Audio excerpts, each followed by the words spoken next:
Bien-aimés frères et sœurs, vous connaîtrez la vérité et la vérité vous affranchira. Ça, c'est pas moi qui le dis, c'est la Bible qui le dit. Mais moi, je vous dis bien, vous connaîtrez la vérité historique, notamment celle de vos ancêtres kémites, et vous aurez une vision globale de ce que c'est que la vraie souveraineté politique. J'ajoute, vous reviendrez à la spiritualité africaine ancestrale et vous comprendrez les enjeux de l'indépendance économique. Et pour terminer, vous accepterez votre identité culturelle kémite et vous obtiendrez deux choses. La première, c'est la paix. La seconde, c'est le développement, à une condition. L'unité de toute l'Afrique noire, l'unité de tous les Noirs du monde entier. Otep à tous, bienvenue sur la chaîne des panafricanistes par essence, par conviction et par excellence. Celle des citoyens kémites par nécessité et obligation de combat. Nous sommes une chaîne qui n'est guidée que par nos ancêtres et rien que par les ancêtres qui appartiennent à l'égrégore du monde noir. Par conséquent, nous ne croyons en aucun Dieu venu de l'étranger. Toutefois, cette vidéo n'est aucunement destinée à inciter à la haine ou à la violence, car nous menons un combat qui est d'abord et avant tout spirituel, intellectuel et démocratique.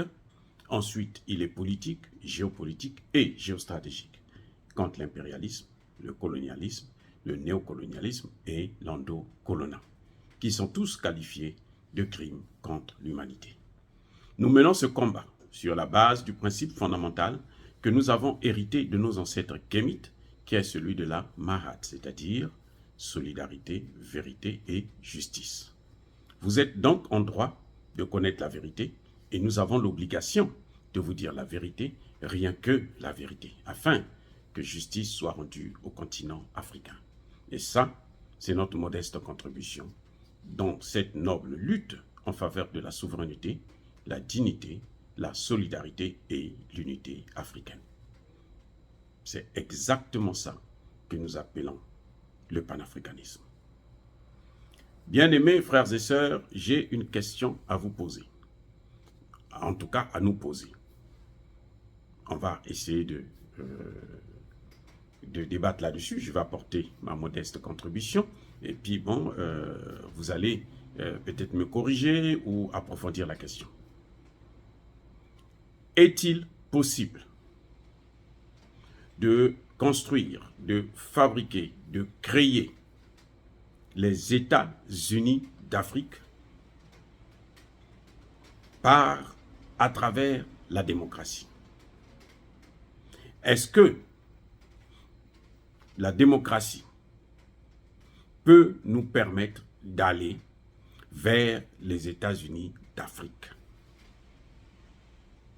En d'autres termes, est-ce que notre objectif de puissance, qui sera caractérisé par la création des États-Unis d'Afrique, peut se faire par la voie démocratique? Est-ce que la démocratie précède la création des États-Unis d'Afrique ou ce sont les États-Unis d'Afrique qui précèdent la démocratie? Je pense, je peux me tromper, en tout cas à ce sujet, mais je veux qu'on élève le débat. Je pense que la démocratie est un frein à la création des États-Unis d'Afrique. Je pense que tel que les choses sont en train de se passer en Afrique, sur le continent africain, il ne peut pas avoir création des États-Unis d'Afrique. Un État souverain, un État puissant, riche en matières premières, riche, qui a une monnaie à elle et qui se fait respecter dans le monde. Ce n'est pas évident. Je ne dis pas que c'est impossible, je dis mais ce n'est pas évident. La probabilité est que nous puissions échouer. Pourquoi je dis ça?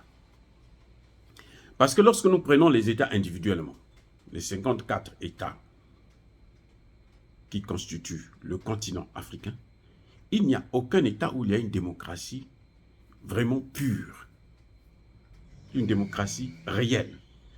Il n'y a aucun État qui respecte les grands principes de la démocratie. à 100%. Ça, c'est un problème. Le deuxième problème, la démocratie en Afrique subit malheureusement et toujours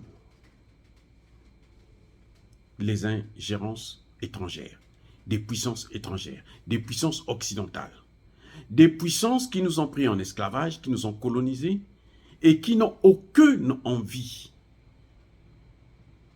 de nous voir nous développer. C'est bien un leader occidental, en la personne d'Helmut Kohl, qui disait « L'Asie, la Chine nous a échappé. Heureusement que nous avons l'Afrique qui est toujours demandeur. » Demandeur de quoi? Demandeur de nos services, demandeur de l'aide qui les appauvrit comme toujours, éternellement. Et voilà les grands problèmes. Donc ces ingérences-là, ça ne nous permet pas déjà de stabiliser nos États. Parce que c'est ça qui crée les problèmes chez nous. Vous allez voir que chaque fois qu'il y a élection, il y a des troubles. Quand un président est élu, hein, que ce soit élection normale ou bien par un tripatouillage et tout, lorsqu'il consolide son pouvoir, il y a un peu de stabilité dans le pays. Les gens aboient un peu, mais la caravane continue à avancer. Donc la démocratie, ce n'est pas ce qui nous permettra de aller vers la création des États-Unis d'Afrique et donc vers la création d'une puissance, peut-être même la première puissance mondiale sur le plan économique d'abord, sur le plan social et peut-être plus tard sur le plan militaire. Eh oui, la démocratie nous divise plus qu'elle nous réunit. D'autres sujets nous unissent. C'est-à-dire que quand on prend les États individuellement, la démocratie nous divise. Le point qui nous associe, qui associe pratiquement l'essentiel de la population, c'est quoi? Le patriotisme. C'est quoi? La souveraineté. On est presque tous d'accord. Là, on n'a pas de problème. Mais le problème, c'est que la souveraineté, notre souveraineté, gêne les puissances occidentales qui ont pris l'habitude de nous prendre pour leurs esclaves, de nous coloniser et de piller nos matières premières. Donc, le patriotisme nous tue. Et quand on sort de l'échelle nationale pour venir sur l'échelle africaine, donc sous-régionale, le patriotisme, là, c'est ce qu'on appelle le panafricanisme. Eh oui, c'est ça. Le patriotisme qu'il y a dans chaque État où vous voulez avoir votre souveraineté, vous ne voulez plus dépendre de quelqu'un, vous ne voulez plus être dominé, vous ne voulez plus être influencé par qui que ce soit. Lorsque vous sortez de votre pays d'origine, quand vous venez au niveau continental, au niveau africain, c'est maintenant le panafricanisme. Alors, si la démocratie ne vous unit pas au niveau national, elle ne peut pas vous unir au niveau africain. Vous le voyez d'ailleurs comment le problème est réglé au niveau la gestion de nos États. Ça se passe de façon clanique. Vous allez prendre le pays comme le mien, le Congo-Brazzaville. Vous avez au moins 90 directeurs généraux des grands services publics sont des gens de l'ethnie de Sassou ou de la région autour, des régions autour, c'est tout. 90% au moins. Les chiffres ne sont pas de moi, les chiffres sont de Madame Mounari qui a été directrice de cabinet de Pascal Lissouba, du président de la République, Pascal Lissouba, et qui est une grande opposante au pouvoir actuel. Vous allez dans l'armée, vous allez au nord du pays, vous avez la majorité, plus de 80% des généraux viennent du nord du pays. Dans le sud, là, on les compte un par région, ou deux, trois maximum, pas plus. Alors que dans le nord, vous avez des régions, vous avez 5, 10. Ça gêne personne. Donc, on a même des armées qui sont claniques. Et ça ne peut pas permettre à ce qu'on puisse aller vers les États-Unis d'Afrique. Parce que les États-Unis d'Afrique devraient s'accompagner d'une armée fédérale de tous les pays. Mais si déjà au niveau national, vous ne contrôlez pas, vous n'avez pas une armée digne de ce nom, ben, au niveau continental, ça va être la catastrophe. C'est pour ça, regardez par exemple le travail qu'est en train de faire Assimi Goïta. Mais les Maliens devraient être tous autour du président. Mais qu'est-ce qui se passe? Vous avez quand même des opposants qui travaillent avec les ennemis du Mali.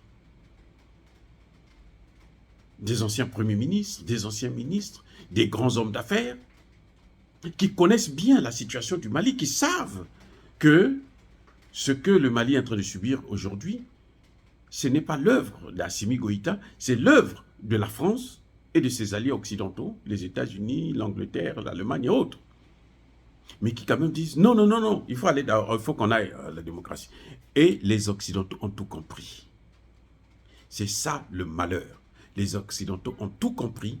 Ils savent que la démocratie les divise. Donc, nous, on va toujours obliger à ces États d'aller vers la démocratie. Comme ça, ils seront toujours divisés et nous aurons toujours notre place. Soit parce qu'on va venir pour les réconcilier, soit parce qu'on va venir pour les taper tous. Ou on va taper une partie pour céder la place à celui qui préserve nos intérêts. Donc, ça favorise l'ingérence des Occidentaux. Et c'est ce qui fait que on ne peut pas. On a du mal, on ne peut pas, c'est pas possible. Si on veut aller vers les États-Unis d'Afrique, il faut qu'on aille vers d'abord les souverainetés. Il faut qu'on aille vers le panafricanisme, c'est-à-dire l'étape supérieure du patriotisme africain.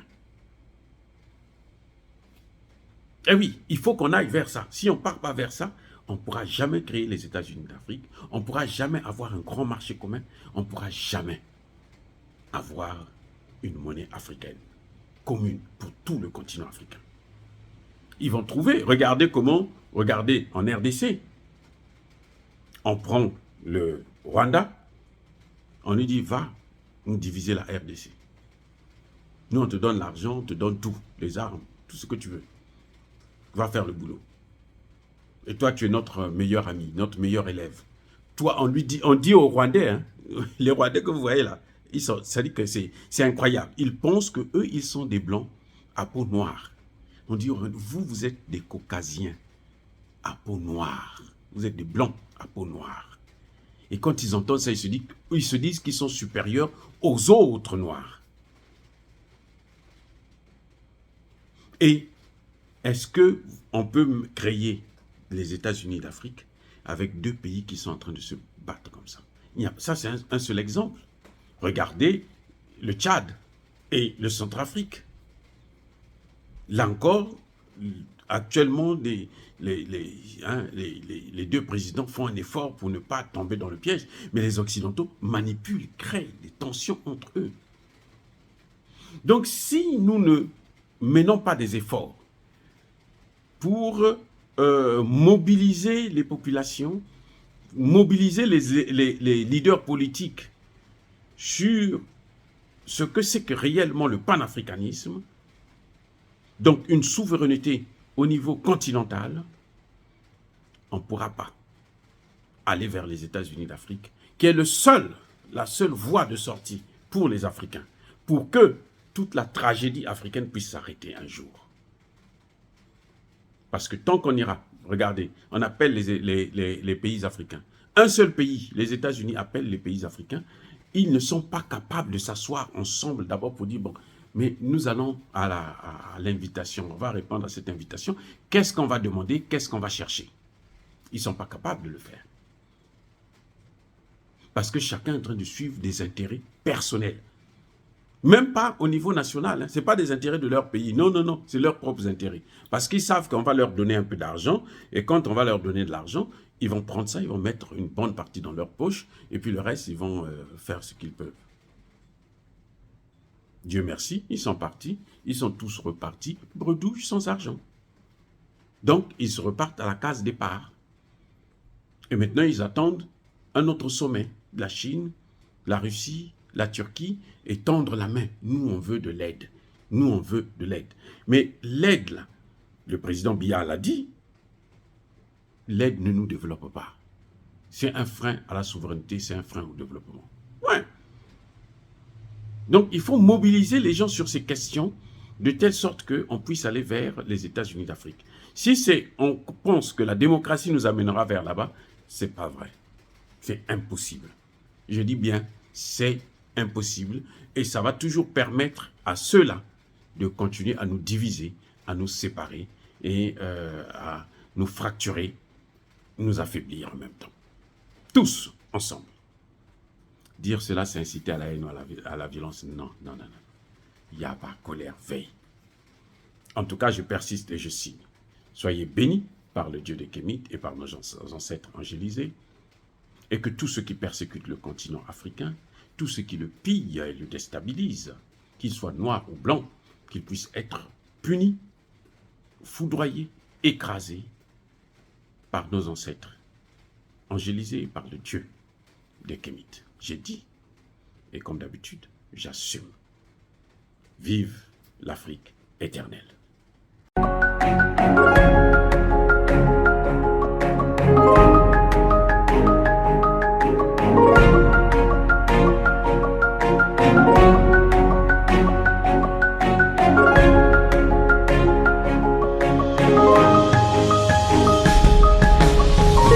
Eux, ils marchent par la foi et non par la vue. Mais moi, je vous conseille vivement de marcher par la connaissance scientifique et historique, notamment celle de nos ancêtres kémites, par les 5 sens et par l'intelligence. À vous, Apia.